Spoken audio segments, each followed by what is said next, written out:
day, dude, I feel like everybody's right and everybody's wrong. 100%. Why is this important? Why are we even going here? He's helped a lot of guys. He's also not had success with a lot of guys. Come in with a purpose, and they're very intentional with what they do and how they do it. From the majors to the sandlot, baseball and softball share space in one place. Welcome to the farm system. Emily, thank you so much for jumping on with us. This is actually, I feel like I said, we got years ago. Actually, you were a big mentor for me early on in my coaching career, where I got to kind of really see the lab work and how it actually comes into the baseball side when baseball was making this big transition, into kind of applying some of this information. And I learned so much from you back then, and you're still in the game. And also, too, you've gone into different sports and a bunch of different areas that I feel like you bring a lot of expertise and perspective. So I won't even start to try to talk on any of the things of introduction wise of education. And I know that, again, you're a believer. You continue to grow and continue to learn more things. I keep seeing you grow on Instagram of all the different things that you're implementing, all those things as well. So I kind of let you take the floor. Thanks for jumping on and kind of helping everybody get some time with you. Yeah, absolutely. Thanks for having me on. Super fun to be talking with you again. There was, like you said, a time in both of our careers where we were collaborating all the time. So it's fun to be here and kind of talk shop again. But yeah, so my name's Emily Ferree. For anybody that doesn't know me, I have my doctorate in physical therapy, an additional board certification as a sports clinical specialist, a strength and conditioning certification, and manual therapy certification. And a lot of different educational backgrounds in biomechanics as well. So what I do is I kind of combine all those fields together for both rehab and performance. So athletes who are injured and then athletes who just want to improve their performance. We're evaluating the biomechanical properties of whatever their sport-specific movement is, with baseball specifically, pitching and hitting.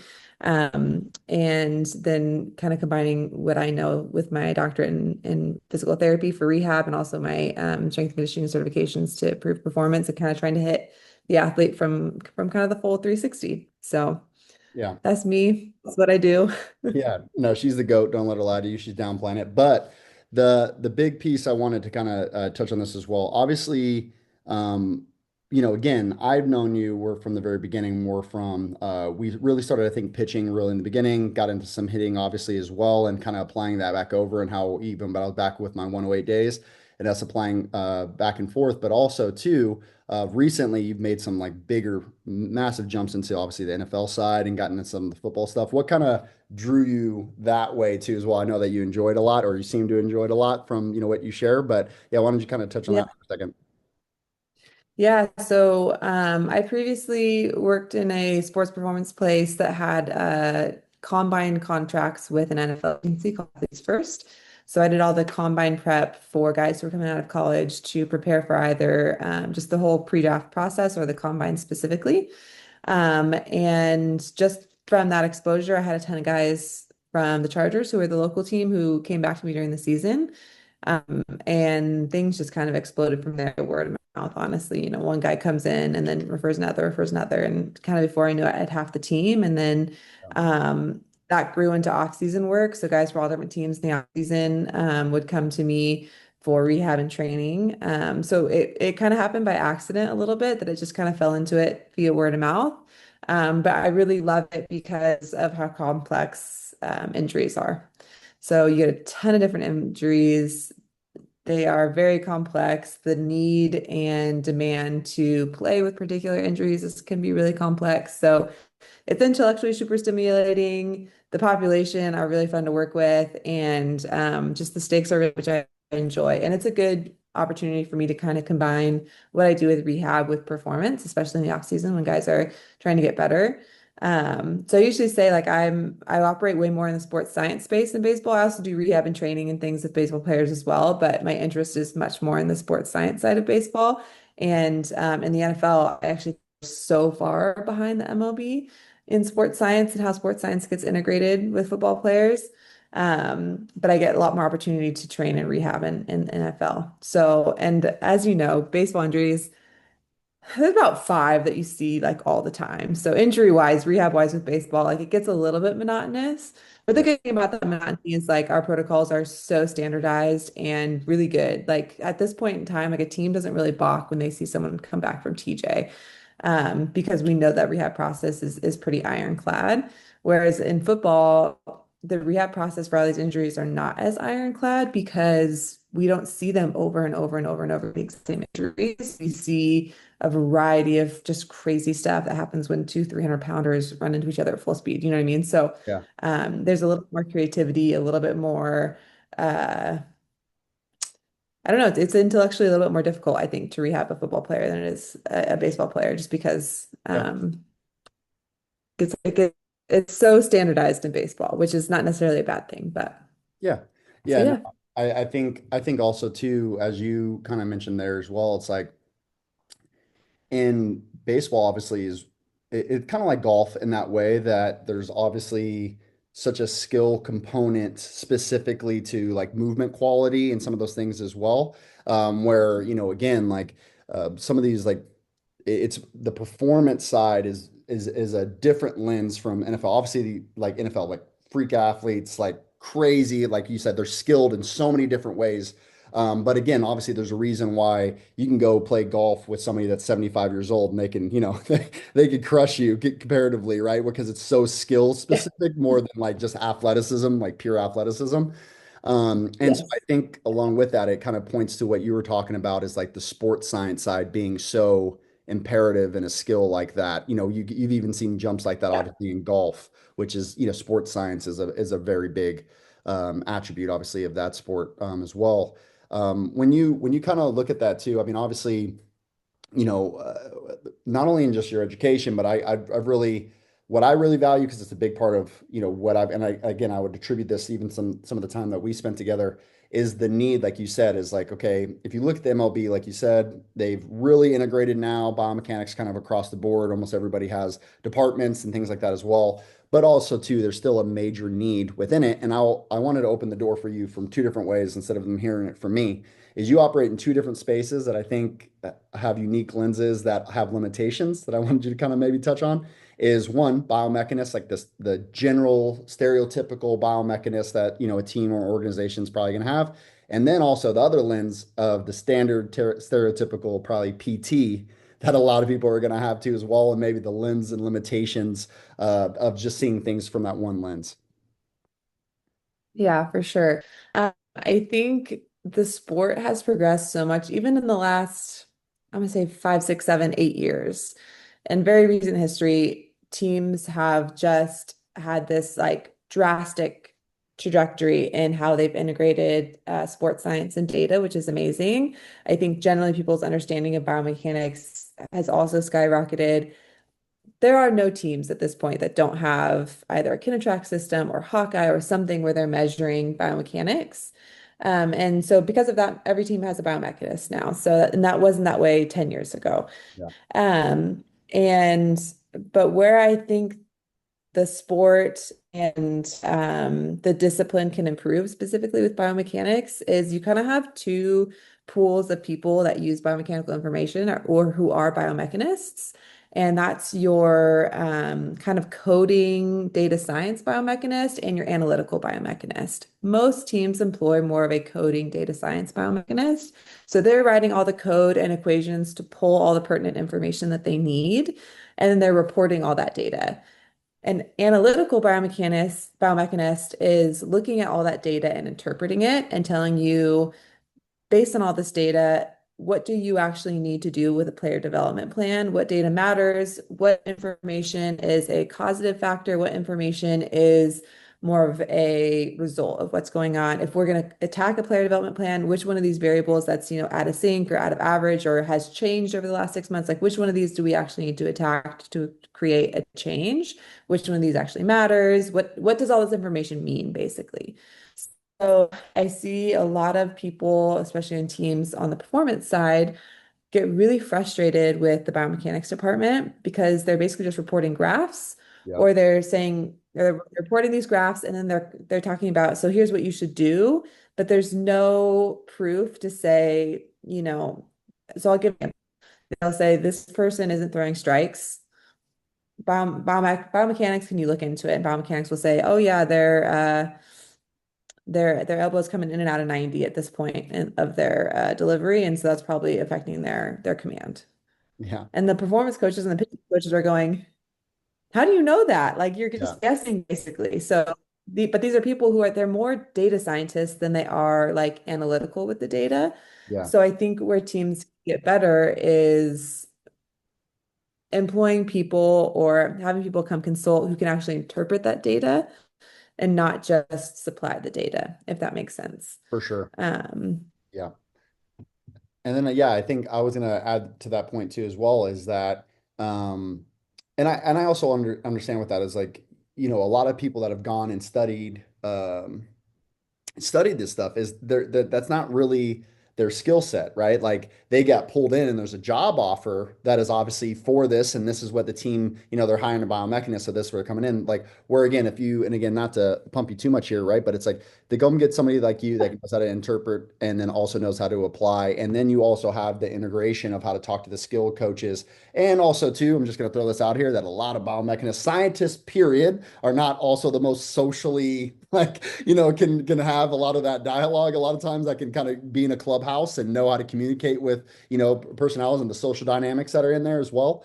So I think that, that's also a unique land is like, again, when I've gone in and consult with organizations, as you mentioned, is there's a lot of silos and there's a lot of people that are really deep in the one area of science or one area of expertise, but they don't know how to communicate across the board. And also too, because they're so deep in one thing, they can't, it's like missing the forest for the trees type of thing, right? Where you, like you said, you see the 90 degrees within the elbow, and this is what the data says. Great. That's what the graph says. But what does this actually mean? And also too, getting the athlete to do it and the skill acquisition side and all that other stuff is a whole nother, ball game. And it might be, I was working with a player last night and I was telling her, I was like, hey, this is the logic, but it might not be the feel.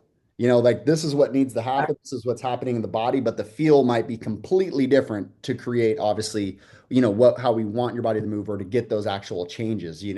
And so I think that, again, you do a good job of that. And I wanted to also point back to the other side, which is, obviously in the rehab space and also in the sense of just PTs in general, that lens, sometimes they have a disconnect when it comes into performance comparatively to like just rehabilitation, right? Like, and then, again, you pass yeah. the table test, right? You got this, oh, look, he should be able to rotate. Look at this table test. Look at all this range of motion he's got in his hips. He stands up, his posture immediately changes. He loses range of motion. His active range of motion is much different. You have all these other things that actually obviously go into that as well. And you have the unique blend of not only just the PT side, but also, like you said, the performance side. I kind of wanted you to kind of open that up a little bit too, from like that lens of only saying, I know you run into a lot of standard kind of like PT lenses all the time too, as well. Yeah, I have a big league guy rehabbing with me right now, and he came in and said, "Oh, yeah, this old PT I was seeing told me that I hurt my elbow because I don't have enough shoulder internal rotation." I was like, The old GERD deficit again. I'm like, it's your PT had to have graduated in the 80s and it's never taken a Con course since. So that's Yeah, crazy yeah. to me Or that we I was so gonna, PTs who are saying stuff like this. I was going to bring up, yeah, before you expand there, not to cut you off, is I had a major, like guys making $30 million a year. I'm working with this athlete. He's like, yeah, my strength coach, different lens, but my strength coach said I rotate so much when we play that we just, in the weight room, I only do anti-rotation stuff. It's like, okay, so your sagittal, frontal work, but you never rotate in the weight room ever. No. All I do is here it's like, okay, hold on. I'm a rotational athlete now. And also, too, you can see it in his movement. He literally couldn't rotate. His numbers reflected it. Like he was flying open. Yeah. Again, his body's moving like a fridge that's rotating to the left, right? It's like everything is associated, like all these things. And I just thought it was, funny. Like I said, if you only see things from one lens or from one perspective, you don't totality see like performance and what this athlete needs, to do. Again, I Yeah. think it's a big lens, but yeah, just to kind of go back there, right, it too, as well as like, obviously, what would you say that the standard PT might be missing now that you kind of, again, so I'm not hearing it from me, is that you kind of see both sides. What would you say if a PT's listening, like, what are the standard things that they're probably missing from that lens? I think one, most standard PTs don't have the knowledge in biomechanics to actually assess more high-level rotational movements, so things like hitting and pitching, and to actually know, like, is there a movement pattern that I need to train my athlete out of? And going along with that, most standard PTs don't have the I mean, this sounds so simple, but I was just talking with a friend of mine who works for the Dodgers about there's PTs out there that, they'll refer guys to the offseason who don't know the distance from home to second, like, and don't know the distance between bases. And like the simple things like that, where you're like, you just need to know the game of baseball in order to rehab your athlete back to sport. But also, they don't have the performance knowledge to be able to actually create a return to sport program or return to play program.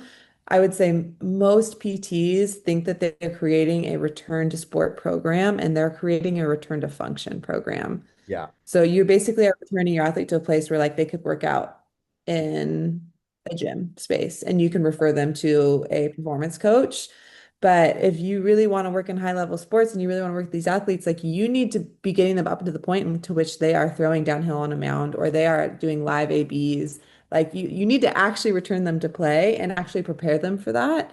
And so I think most PTs lack the programming knowledge to actually create like sport specific drills or position specific drills, and actually train performance. Yeah, no, I think it's huge. Literally, what you just said too is when I was in college, I broke my hand, and again, I had like I think it was a 39-degree angulation in my pinky, and so Mhm. again, I was in a small town. They literally just put me back in a splint, didn't really adjust much, and there's like, oh, the textbook says 40 degrees, so you'll be fine. I get all the way back, to play. Again, I obviously start playing. As soon as I slide back into a bag, my hand swells up immediately. I come back into Vegas, go and see a hand specialist, and he was like, "What? Like, no, we're going to surgery tomorrow." Puts a rod through the back of my hand, and again, like, actually, yeah, if I was sitting in a cubicle, am I functional? Like, sure. Am I gonna be able to play an elite sport? Or again, with high impacts and all those other things? Like, no, like, absolutely not, right? So that was like, a thing as well. My first, even when I was in college, is running into these things of like, yes, in the textbook, you're right. Like I could have up to 40 degrees, et cetera, right? But at the same time, there's a big difference from function to obviously high performance, which is, a Yeah. major separator. So yeah, Yeah. I thought that was big. By the way, I'm just going to throw this out here. I was getting everything ready, and then I realized that I had my Shrek and Donkey shirt on. You know what I'm saying? I just got my new shirt, so I'm gonna throw that. I mean, Shrek, obviously, and Donkey, it's a classic. It's a good. It's the one where they're Yeah. confused. I'll give you a little tilt. You remember that scene? I don't know how big we are with the thing, but I was like, yeah, we're just going with That's that shirt today. That's how we're rolling with the episode. Um, but yeah, no, yeah, just the smooth transition to the next thing is no, I obviously you've given perform a lot of even with my time, and I've seen you continue to do that even with Wake Forest and a lot of different presentations kind of across the board where, some of that as well. One thing that I noticed, and I think a lot of people have a big misinterpretation of general public or PTs or people that are looking to get into the field. I think when people hear the word like consulting or consultant or all these things, they have this idea that it's like this one role or this, okay, this is exactly what I'd be doing. But I know that you've gotten to kind of consult in a bunch of different ways in certain capacities. So I was going to kind of let you like open that part up as well, where what does consulting look like for different organizations and things you've done in the past, just to share kind of like what that lifestyle or that really looks like for someone that isn't in that world. Yeah, so I've had a couple teams in mostly for educational stuff for their staff. So the Cubs brought me in a few years ago to do kind of like a pitching seminar with their whole pitching staff and everyone that was kind of had a hand in pitching. So all their pitching coaches, some strength and conditioning guys, and then some performance specialists that they had on staff during spring training. I've had the Giants come in to talk about VOR training and eye tracking and training, how they could integrate that mostly with strength and conditioning. And then I've had individuals from other teams who bring me in to consult just with their individual departments, whether that's strength and conditioning or PT, to help build out systems, either so that the physical therapy department and strength and conditioning department can develop better evaluation plans, better screening tools, or whether it's communication between departments, how strength and conditioning and physical therapy and biomechanics can kind of create development plans together with pitching coaches or hitting coaches. And basically, how do you integrate performance, rehab, training, to kind of all speak the same language and communicate more effectively. So I would say it's anything from system building to just straight up, education on specific topics. Yeah, yeah, no, and the reason I wanted you to open that up is that I've ran into, especially more of like the skilled coaches side, or even former players or other people like in the space, that they might think that, oh, you consult for this organization, so you're on them like basically almost like a salaried employee. You're with them all year long. You're traveling with them every single. It's like, no, I might come in again during spring training, and I might be there for 1 day or 2 days or a week or whatever, right? And depending on what they're looking for. Or I might never go there and I'm just helping them. Maybe it's jumping on Zoom calls and they're getting their whole, they're bringing a department in. We're doing continued education, Yeah. or they're purchasing like, our curriculum or other things that, resources that we've created. And that's another way we're consulting for them. We're just continued education and resources and things as well. And I know that, like I said, for example, one of the ways is even when you go and give presentations, right? It's like, well, they're going to be loaded with, organizations across the board that are just, listening to you present on a specific topic, or, something that obviously the private sector, I kind of look at the MLB obviously as more of a corporation, obviously, that is, they are Yeah. trying to get players ready for today over and over and over again. And then meanwhile, the private sector, we're just like, again, you're always bringing in, I see it as well on your side, bringing in new tech. We're testing new things. We're like, oh, you know what? I actually was using this. But then, instead of us, sometimes on the corporation, you're trying to turn like a cruise ship to change direction, where, in the private space, I can change protocol tomorrow and go, hey, I'm no longer doing it that way anymore. We're going to do it this way because I've seen better results, and we have our staff and we adjust. But, I think that's a big thing that people miss as well, is they think, well, why would the MLB need an outside consultant for this? Or, the average fan might go, why is your hitting department outsourcing X, Y, or Z? Aren't you the MLB? Aren't you the, Taj Mahal, right? Aren't you the highest level of coaching? But it's like, well, yeah, but there's just constraints of, again, you're in a corporation comparatively to the private sector. We can just move a lot quicker and make adjustments and test things out and do those things as well. And so I kind of bring all that up to say, like, right now, what are some things that you feel like in the last like year or so, maybe 2 years, right, that you feel like were the, in that world, maybe sports science, maybe just from a performance standpoint, that you feel like are more cutting edge of like where the game is now going, and that you're getting to kind of do now, that you think that, over time it will probably be integrated into, most MLB organizations, kind of like how back in the day it was, how the biomechanics integration is still going still at this point, I guess. But yeah. Yeah, I think probably the next frontier we're going to see is the integration of biomechanics and ball flight data, especially with pitching. I think those are siloed a little bit right now, and I think if we can figure out how to analyze and correlate either certain movements that help with what happens at the wrist and fingers to create certain ball shapes and to create certain movements, and because ultimately at the end of the day, and we've talked about this before too, there's a difference between throwers and pitchers. Yep. And the biomechanics made us create this whole generation of really good throwers. And I think for a while we lost what makes people really good pitchers. And at the end of the day, if you are not creating outs as a pitcher, you're not a good pitcher. I don't care if you can throw 98. You'll be Yeah. out of a job. Yep. So, and there's a lot of younger kids who are just chasing velocity, and there's this, influx of biomechanical knowledge and how to create, movement efficiency, but that does not necessarily mean you can put the ball where you want it, or you can create really deceptive tunneling, or you even know where your pitches play best in the zone. Like, are you a north, south, east, west guy? Like all that stuff. I think we lost that with this huge focus towards biomechanics. I think it's self-correcting a little bit, where we're saying, okay, there's a time and place to change the way somebody moves, but ultimately what matters is what happens at the plate. Mm-hmm. So how can we either integrate those things together to make the ultimate outcome be what happens at the plate, not just velocity? Mm-hmm. Or how can we integrate those together to make somebody more deceptive? Yeah. For example, there value in maybe a pitcher who rotates really flat. So a hitter might expect him to cut the ball, Mm-hmm. but he actually backspins it. Mm-hmm. That could be really deceptive. Yeah. Like, sure. So Yeah.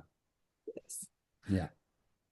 So I think the next kind of frontier is how to integrate ball flight data with biomechanics more effectively to either figure out what causes what so we can create better shapes or to make guys more receptive. But I think ultimately, I think the field is shifting back towards pitching as an art form and not just pitching as a way to throw hard, if that makes sense. Yeah, well, and also I think the analogy with this, right? It's like, you're not, it doesn't mean that you're going to be an NFL wide receiver because you can sprint fast, right? It's like, that's great. Right. Like, you're fast, but you also, there's a skill component, right? To being able to create space and room between you and the defender, right? And route running and all these things. And also obviously plays. And there's so much more that obviously goes into it than just your ability to just do, like a raw skill comparatively, right? Or attribute. Yeah. And then I agree with you there too that not only that is like you said, is like, okay, well, I always say you got to race the car that you got, right? Like the NASCAR, like if you're a NASCAR driver, right? We work on the car all week, but when it's race day, we got to race the car we got, not the one we wish we had, right? So you got Yeah. also that integration of like, hey, this is how you're currently moving. This is what you're currently capable of. Here's a game strategy for that. But that doesn't mean that this is your forever and always, right? As we continue to develop you, your game might change, your game strategy might change, what you hit well, what you don't hit well, what all these things will continue to develop, which is obviously more the PD or player development side, which I think is obviously big and still growing in from that lens. And I also wanted to kind of bring this up with you because I know that this is in a lot of ways, even years ago now. I mean, I feel like I don't know if we're getting old, but I was like, I can say like it's like 7, 8 years ago, I think when we first met now. Is that Mhm. I also too, obviously like fascia was like this, like taboo, like, like wasn't even now it's very mainstream. You see it all over social media. Everybody's talking about more connective tissue and all these things now and fascial slings. And, where again, I guess maybe before that it was more like muscle chains, and muscle chains are still like intermixed, obviously, within all of this. But also, too, I wanted to bring that up also specifically as well, is because you do obviously, I think that also in some ways certain groups have also gone too far, just like purely if you get like in love and you go through the lens of just connective tissue and fascia. Like it's like obviously there's subanatomical joint, things that we have to pay attention to. There's obviously resting postures. There's all these things that happen over time too as well. But you kind of want to, you want to like open that up generally just about I know when you talk about from the player performance side, obviously this is something years ago that you talked about, and also I still hear you talk about it quite a bit now too as well. So kind of how have you integrated, or how do you see kind of those different dynamics, obviously with like when you go from a physiological or anatomy lens? Yeah. I have you ever heard the phrase everything is right and everything is wrong? Yeah. Mhm. So I think I feel that way when it comes to training philosophies. Yeah. There is truth and value in almost everything, but if you stick to one philosophy, you're wrong Yeah. because you have to address everything. So I use I was trained up in anatomy trains and fascial manipulation from both a rehab and training standpoint. And so I think I'm a big believer in how to utilize, fascial lines and, certain anatomy trains type of slings and things like that in training. And I'm a big believer in that because I think ultimately, the anatomical truth is up to 30% of individual muscle fiber. So it's not into the tendon, but into the fascia. So when it contracts, it's pulling on your connective tissue. The connective tissue itself is not contractile, but it's continuous through your whole body. So if you're pulling on connective tissue from one muscle and you have other muscles that are connected to that same connective tissue, it's going to pull on that muscle, and that stretch effect in the muscle itself creates a neurological response to activate that muscle. So, this whole idea of the kinetic chain, the kinetic chain doesn't exist. It's not a thing. Muscles do not attach to muscles, but muscles attach to fascia, which attaches to other muscles. So there are certain muscles that are naturally more coordinated to fire together because of that logic kind of automated response with muscle spindle fibers and Golgi tendon organs, which are these neurologic receptors that respond to stretch and force Mm. that help muscles activate in a more timely manner. So there are certain muscles that are coordinated to activate there because of our fascia. if we are not training in those coordinated patterns, Yeah. you're going to miss some of that tensile strength. You're going to miss some of that elastic strength. You're going to miss some of that just general like coordination. When you see people that um, are super reactive and can get in and out of like more complex positions, like they have great structural integrity in their system because they've trained those systems. So Yeah. I'm a big believer in training in fascial planes and fascial slings and things like this, but that by no means is everything that I do. And so I think people can get really heavy into one philosophy and they think this is true, so therefore this is the only thing that's true. Yeah. And I think that's a big hiccup in our industry in general. So, Mm. people who are into fascial slings and anatomy trains and all that kind of stuff would be like, oh, why would you ever train a deadlift? Yeah. I train deadlifts all the time with athletes. Like For sure. I'm doing a lot of traditional strengthening Yeah. and I'm training in fascial slings. Like you have to do both because we need hypertrophy, we need outright power and speed and strength, but then we need to be able to coordinate that across particular planes of movement and with different muscular activations and different patterns, right? So you want to strengthen the muscle, but then you want to integrate the muscle. So it's both. Yeah. Um, to sum up, I'm a big fan of fascial training, but it's not the only thing that I do. And there is a lot of very, quote unquote traditional training that I still do. Yeah. And also too, I want to add this too as well, because I know that you obviously do it quite a bit, is okay, let's say you're doing a deadlift. You're obviously not against, we can do a variation of, there's 1,000 variations of deadlifts, right? That we can do based on that person's body, depths. Again, I even too as well, like sometimes, again, we obviously stagger feet quite a bit. There's elevation, all these things that you can do based on like the actual structure of the individual that's right in front of me. So I think there's also that other context. Obviously, there's the far extreme, the opposite way, where you're not focusing on fascial slings and any of these stuff at all, and you're just going joint by joint, and you're doing all, you have more of it, or take the joints out and you just go like pure strength coach, and it's just like raw power. How hard can I rotate? It doesn't matter how I do it. Compensatory patterns don't matter. I'm just, you have that lens too as well, which is like, just raw athleticism and not worried about how movement quality at all, which obviously in short term, great, you can get some quick results. But then again, as well, you have injuries, like you have longevity, you have efficiency, especially you get into a skilled sport where it's, you get a lot of football coaches that are training baseball, and it's just like they're just going raw power. Hey, rip this ball. One of the organizations that I consulted for, um, this was years ago now, probably like 4 or 5 years ago, is I'm with the hitting coach in the cage for about 2 hours. I'm seeing him work with a specific athlete.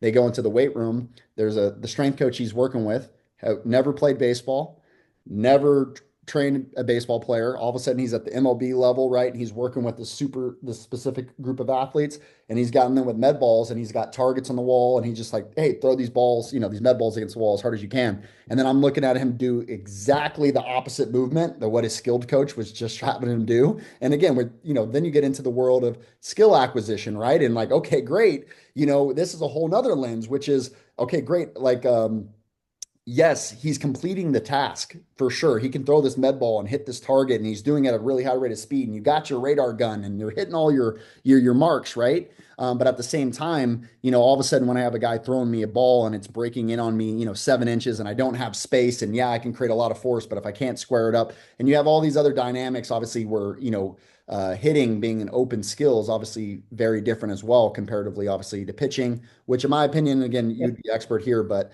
in pitching, I feel like it's also more solidified when it comes from the biomechanical standpoint, because it's not reactionary, right? It's not an open skill to that regard, where you're reacting to an object, where in hitting, it might not be the most biomechanical efficient move, but did it get a hit against an MLB guy on this singular pitch? And it doesn't mean also too that if I just got a hit, I should throw everything out the window. But it just means that, again, obviously there's going to be a lot of variables in there that are going to interrupt your, kinematics that might not be perfect, obviously, for this swing, et cetera, Yeah. But yeah, I just want to kind of open up that combo, because I feel like one thing that really is misunderstood at a lot of different levels is like the skill acquisition side. I think a lot of coaches actually have a lot more inherent experience with skill acquisition because they are skilled coaches. So they've learned these techniques of teaching over the years. But then the strength coaches or the PTs or the biomechanists, that might be a whole lens or a whole different, part of science that they, okay, great. I know what the graph looks like, or I know the strength numbers, or, again, from the PT side, like he's moving and he's healthy, but it's like, yeah, but that's not, like performance wise and how it actually creates performance and how I get them from here to there is a completely different thing. Yeah. And I've seen you, as you mentioned, if you want to return them the play and you're focusing on patterning, someone like you is like, you have to understand skill acquisition much more than obviously the average PT or biomechanist. And that's why I wanted to bring that up too. Yeah, I mean, first off, I love what you said about, hitting in biomechanics and an open skill versus an adjustable skill. I've actually moved away from analyzing both quarterbacks and hitters in the lab. I actually started biomechanics with hitting, and then kind of got into pitching and then was doing all sorts of stuff. And I moved away from hitting and quarterbacks specifically for the same reason. And that's that, with pitching, I can put you down a mound and record a full bullpen, 60 feet, 6 inches. And I can pretty confidently say that's what you're going to do in a game. I mean, maybe you're more hype, you have adrenaline, you got that FU factor with a hitter in the box, of course. But movement wise, for the most part, you're going to be doing what I asked you to do in the lab. With both hitting and quarterback throwing, I cannot guarantee that. So I can analyze you in the lab and I can tell you whether you're moving efficiently or not efficiently, or where you may have power leaks, things like this.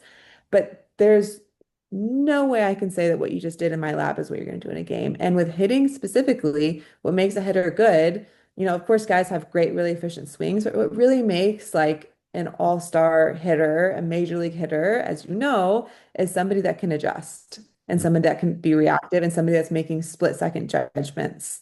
Mhm. So that I cannot analyze in the lab. And so I kind of got to a point where I felt like I wasn't delivering very valuable data for people. Mhm. Um, and with quarterbacks, I felt the same way. I mean, I can emulate like a 5 pitch step or a deep ball or a quick game throw. But what makes a quarterback really good is their ability to move, to throw on the run, to adjust. A lot of it has to do with decision making of like, in what order did I look at my receivers? Did I look at my receivers in the right order? How much time did I look at this receiver before making a decision to throw to this receiver? So I mean, if you look at like a Patrick Mahomes, he is so good because when he has to throw on the run, he can basically create these like weird throws in movement, in flow in Yeah. positions you shouldn't be able to. And I just can't replicate that in the lab. So Yeah. it's just so interesting from a performance standpoint when like obviously with hitting specifically, like we want efficient movement and there are specific strategies and movement that create efficiency with hitting, but that's this much of the story, right? And then hitting coaches like yourself or guys that work for teams and performance coaches, they have to take care of this much of the picture. Yeah. So unless we have people that can really integrate all of it versus just saying, oh, he moves this way, that's why he's not good. That's like this much of the picture. Yeah. So it's not that that picture isn't important, but unless we're acknowledging that we're missing the other 90% over here, it doesn't really, this matters less unless Yeah. we're addressing all of this too. So I Yeah. think systems and people like yourself that understand both, who can look at the movement and evaluate for efficiency, but then integrate that with a player development plan that provides variability, that provides adjustability, and ultimately like that can help them react in real time and make them make good decisions. That's where a player development plan I think really actually makes sense and where biomechanics can really actually make sense. Yeah. But yeah, to your point, I mean, unless you understand skill acquisition, you can look at a biomechanical report, you can look at the way somebody moves, and unless you understand skill acquisition, it's really hard to change the way an athlete moves. Yeah. There's I, people out I, there providing. I was gonna Go say, ahead.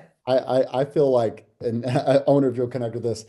I feel like now I'm so skilled at skill acquisition that I have to be very careful of what I'm trying to get them to do. Because if I'm wrong, I'm still going to get them to do it, which, Yeah. like that's the scary part of it, right? It's just like, okay, like now that I, understand, like, again, especially too, obviously a lot of the skill acquisition is understanding the brain and, again, how it, builds patterns um, and how do you get it autonomous and, all of these things, right, as well. And the process of all of that.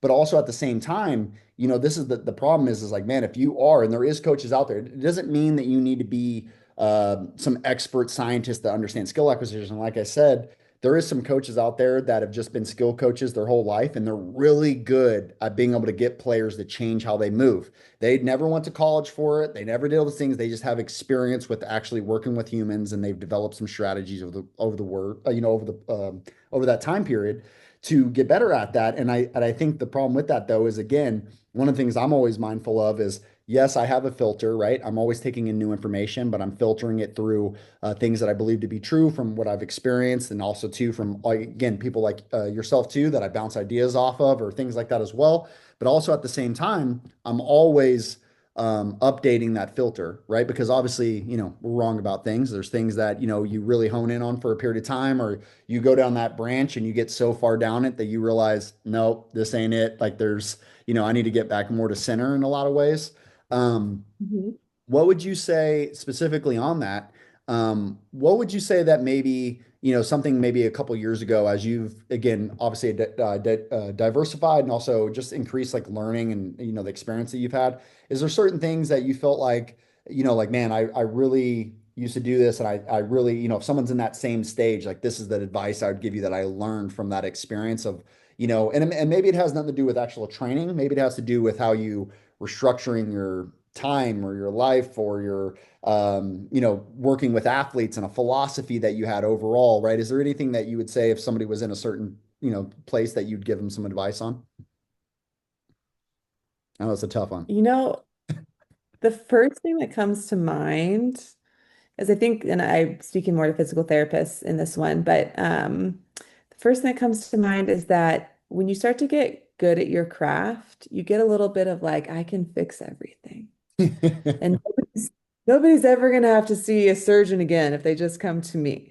Yeah. And I've definitely been in that phase of my career before. I'm not anymore. And I think now I would tell young PTs who are starting really good at what they do, you are more valuable if you make the correct referral than if you hang on to somebody for yourself.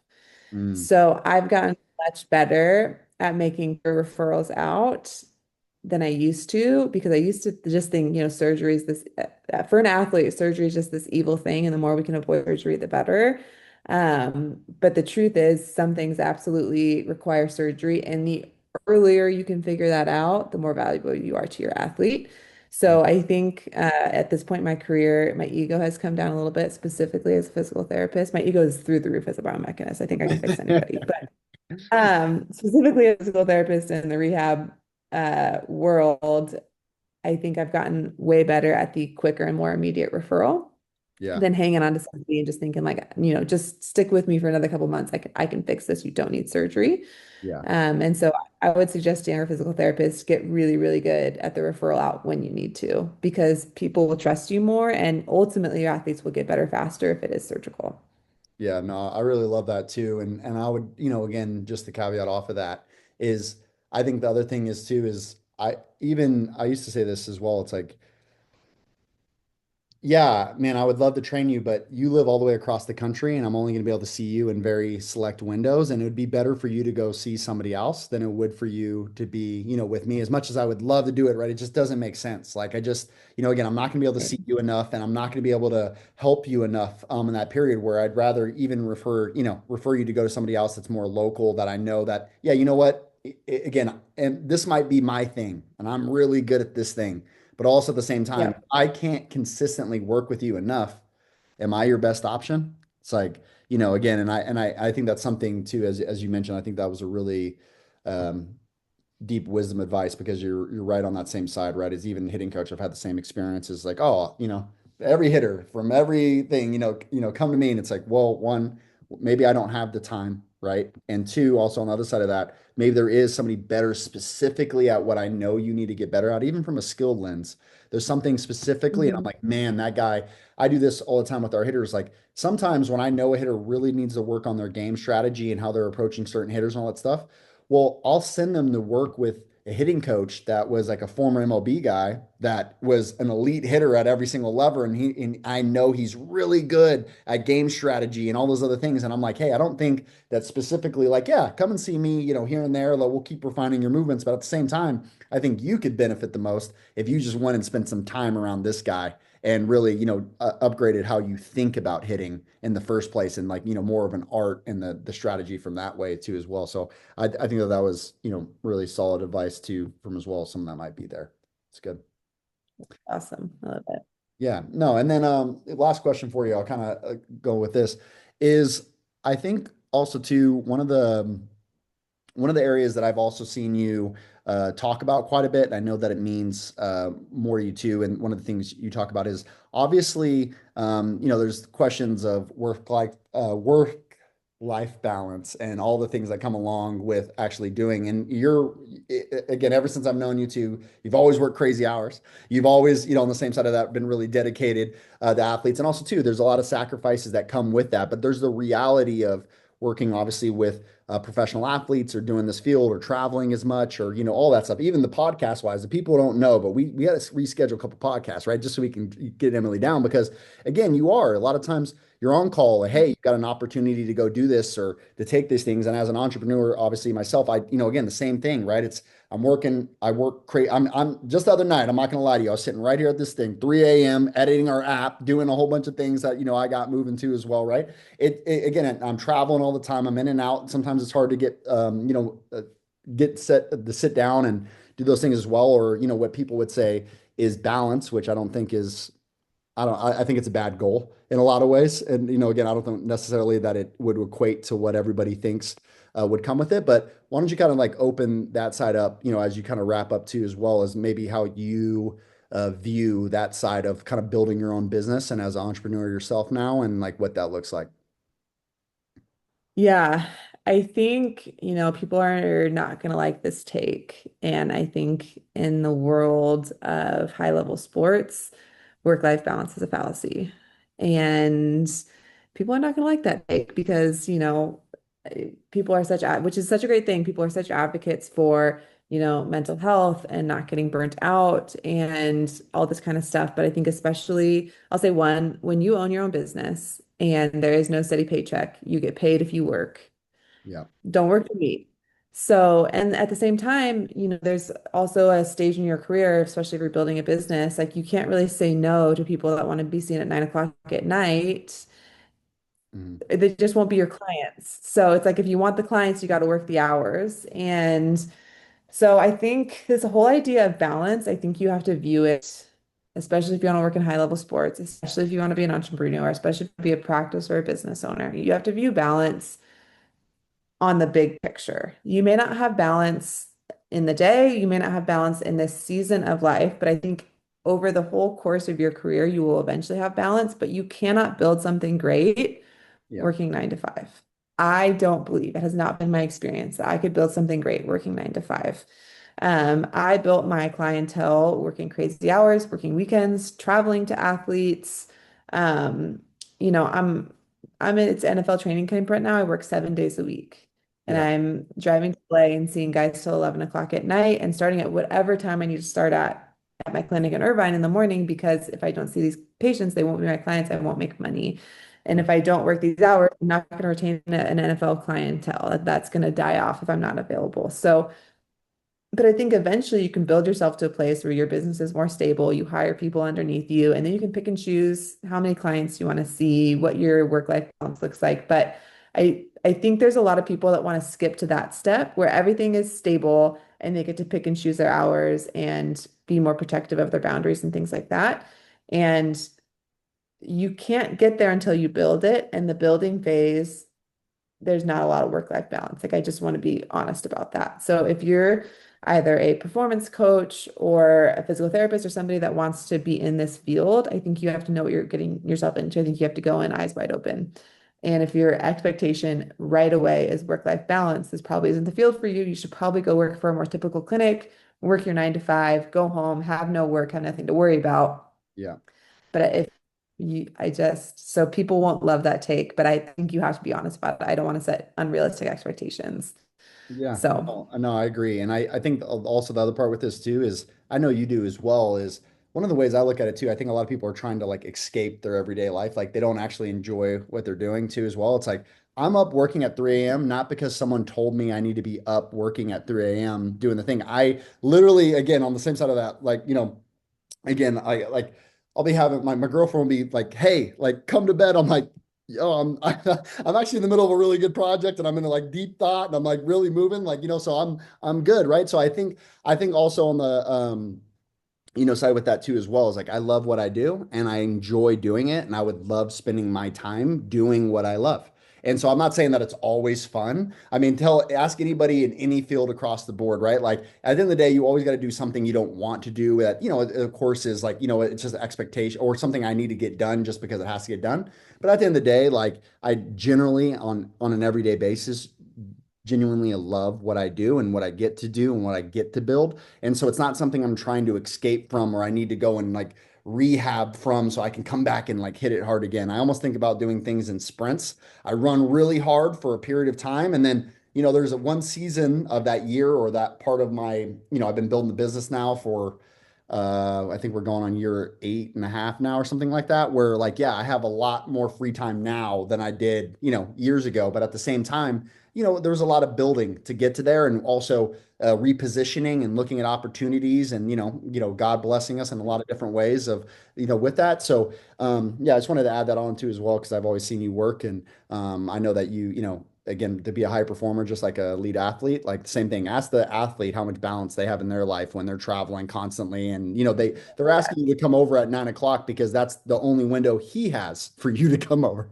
So, you know, Yeah, and on the same turn of the coin, when I got the only spot left in my day is 10 o'clock at night, the athletes come in at 10 o'clock at night because they're taking care of their body for their career and they don't get a break either. So it's just the nature of being a couple. And if you love it, then it's great. yeah. No, awesome. Yeah. No, definitely too. I appreciate you, Emily, just us jumping on together too. I know we need to catch up more. I'm sure I got a couple projects or some things I don't want to bounce off you anyways. But anyways, yeah, thanks for jumping on and I'm sure we'll do it again sometime soon, huh? Yeah, it's great. Thank you for having me.